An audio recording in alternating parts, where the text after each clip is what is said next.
The other story on the front page of the Advertiser tomorrow, disabled workers paid just $2 an hour.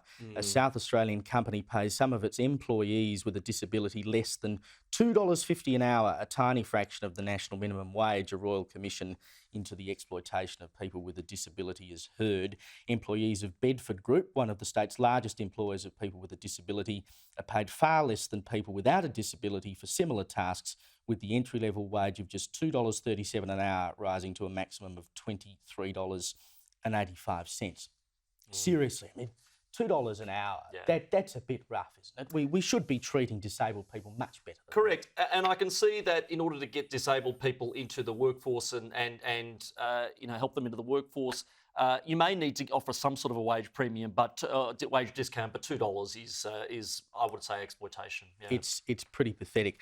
Now, on the front page of the Canberra Times tomorrow, Coalition's jobs promo hits a snag. Ream factory to shed workers, and I mean this is the sort of stuff that they should be on the lookout throughout the campaign. You can't let this stuff happen.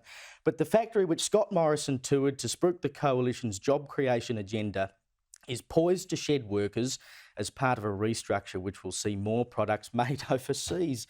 Mr Morrison visited Ream Australia's factory in Western Sydney on Tuesday morning as he pledged to create 1.3 million new jobs over the next 5 years if elected next month.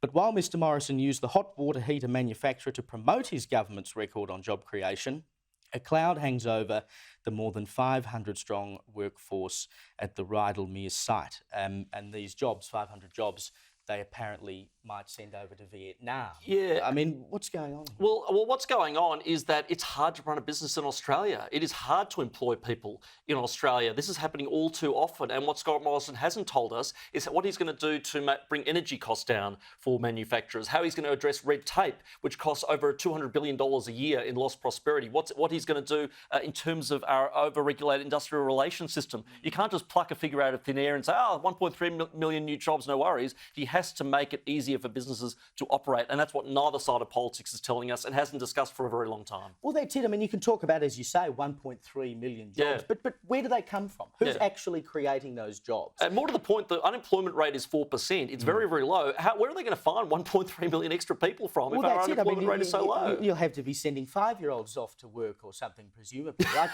it's a pretty extraordinary number to pluck out of the air. And is manufacturing viable in Australia anymore? I mean, we know it's so much cheaper to do it in places like Vietnam or China or wherever.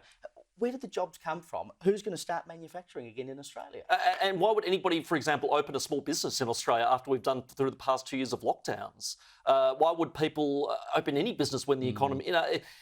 really, we need to stop thinking about stimulus and how government spending can create jobs, and really think about how we can engage in the kind of reform that people like Bob Hawke and John Howard engaged in, that was difficult and not popular and hard to sell, but has set us up for a lot of prosperity and genuine job creation, as opposed to just paying people wage subsidies all day long. Yes, and the one thing that John Howard understood was political capital was a currency you could spend. Yep. And he wasn't afraid to spend it on things like GST, gun control or whatever when he thought it was the right thing to do, even though he knew it was unpopular.